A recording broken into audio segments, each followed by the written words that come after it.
Today on Fill In Friday, we're going to explain the difference between an American guitar and a Chinese guitar. We're going to do that by showing you this Fender Squier Bullet that it sells for $130 American, and this American Standard Strat that sells for $1,300 American.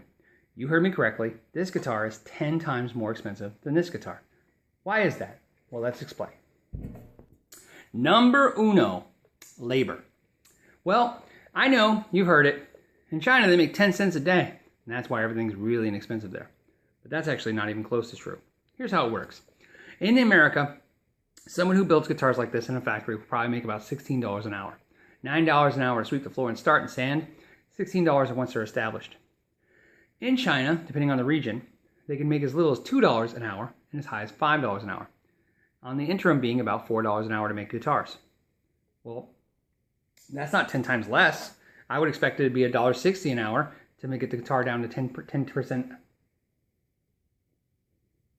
Lose my voice. To get the guitar down to 10 times less expensive. Based on that math, the guitar should only be about $500 versus the $1,300 American guitar if you're going off wages concepts. So why is the guitar so cheap but the wages aren't that cheap?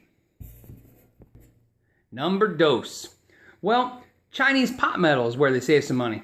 You've heard the term before, Chinese pot metal. And some of you've said it, may not know what it means, some of you do know what it means, and some of you never heard it. So let's explain what it is. Well, what is the biggest export out of the United States to China? It's Coke and Pepsi, because they love soda.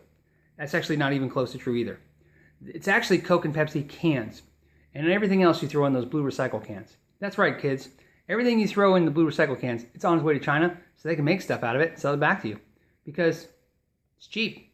So, this bridge is made out of what's called Chinese pot metal. What is that?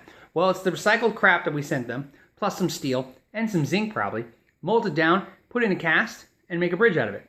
So what's the American bridge made out of? Well, it's made out of steel. You know, good old hard steel. Put in a machine that's really strong and mean, and it bends it to its will, and it makes a really good piece of equipment. But that machine's expensive, and the guy who runs it, or gal, he gets $35 to $45 an hour. So, to fix it and keep it running. That's a lot more expensive. But wait a minute. I was under the impression that when I'm buying Chinese guitars, I'm really getting the same thing as an American guitar. Now the way you're talking, it's like I'm buying a hot dog for $1 and a steak's $10, but I'm being told that the hot dog's a good deal. But it's not a good deal, it's just what it costs. So far, you're correct. Number 3, wood. Wood costs money. We all know that. And basically, different kinds of woods cost different kinds of money. And I have a dog. And I know that sounds weird to say it that way, but I have a dog, and it's a chow, and it's kind of a golden retriever, and it's really neither of those things, but it kind of is. Well, that's how wood is. Some woods, like sapele, are kind of like mahogany. They're not, but they are. And because they kind of are, but not, they are less money. This guitar is made out of either agathis or poplar. The reason I say or is because even Fender doesn't tell you which one. They just say it's just wood. So they can change it throughout the year because based on prices availability, because they're trying to keep the price down. Is that wrong? No, this guitar sounds fantastic. I don't have a problem with what it's made out of, but agathis and poplar is a considerably less linear foot price than alder and ash. So, the wood doesn't cost as much. Okay, well then that's why it's less money. But wait, there's more. The guitar is also a 1/4 inch thinner. That's right, kids. 1/4 inch thinner than the American counterpart. Not only do they not use the same piece of priced wood, they use less of it. Well, that's what drops the price. Sounds like I'm almost getting what I pay for here. Number 4, tuning keys. Tuning keys are made of Chinese pot metal as well. Well, but they're made in China.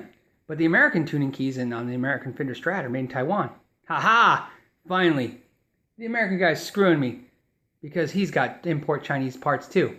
Well, yes and no. These are 10-to-1 ratio. It means the gear ratio in this 10-to-1. Turn this 10 times, get 1 wrap around the string. Need 3 wraps, turn 30 times.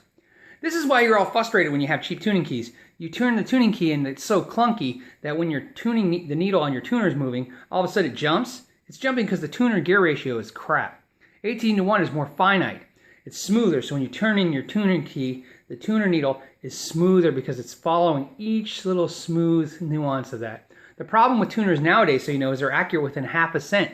That's so accurate the human ear can only hear within about 10 cents. So the problem with that is that they're so accurate that they're hearing every little movement, even though you're not in that tuner. And if the tuner is right and the tuner is right and the tuning key is right, they move symbiotically.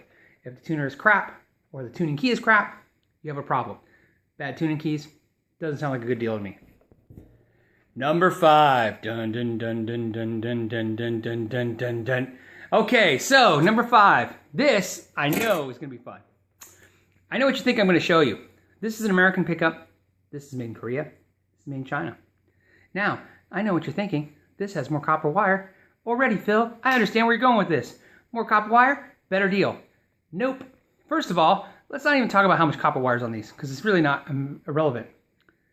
What is relevant is that's the color of copper. In this video, see it? That's copper, and that's pink.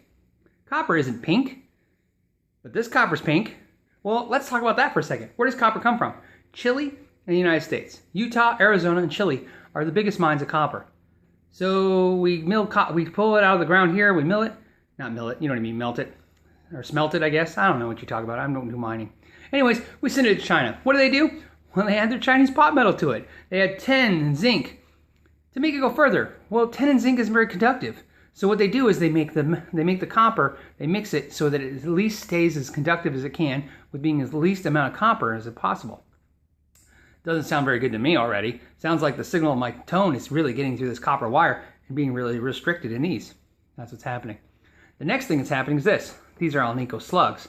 Those are actually magnets, right? They take and degauss those. Those are real magnets. So you have a magnet into copper wire.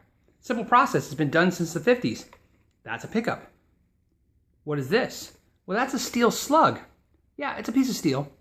And then it's got ceramic magnets hot glued to it to magnetize the metal and then run this crappy copper wire. It's not as good, but believe it or not bad. Because believe it or not, ceramic magnets are pretty good. And when put to metal like that, they work fine. This last one, this is the one I'm interested in. That isn't metal.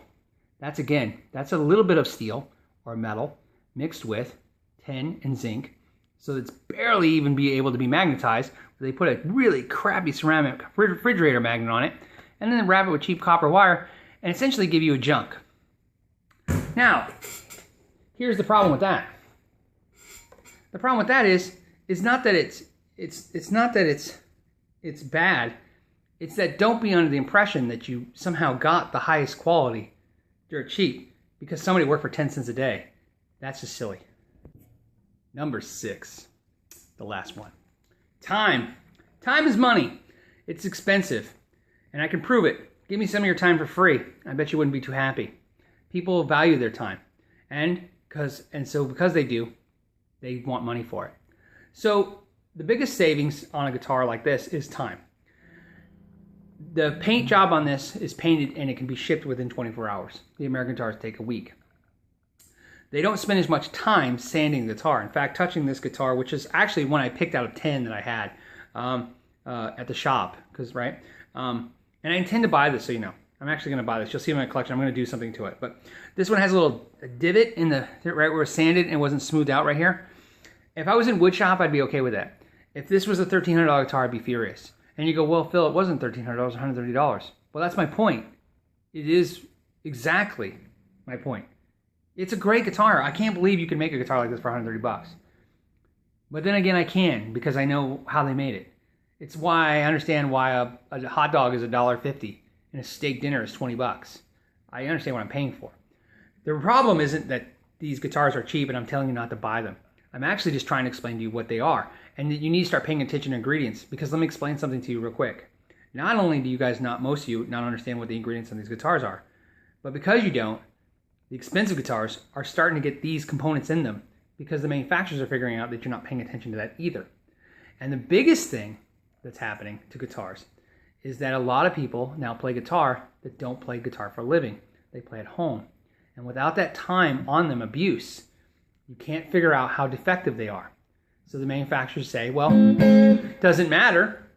It's not like they're gigging with it. It matters.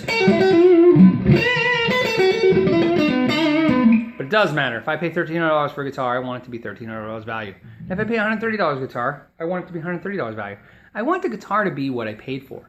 I don't need a lie perpetuated to me, and I don't need to be conned, and I don't need to feel like I've exploited somebody I buy what I like, and I just want to know what it is. This guitar is a great guitar for 130 bucks. That's no question about that. But it is not like you just bought a guitar that's $1,300. And I explained that through all the options. Thank you for your time, guys. This video is long. Know your gear.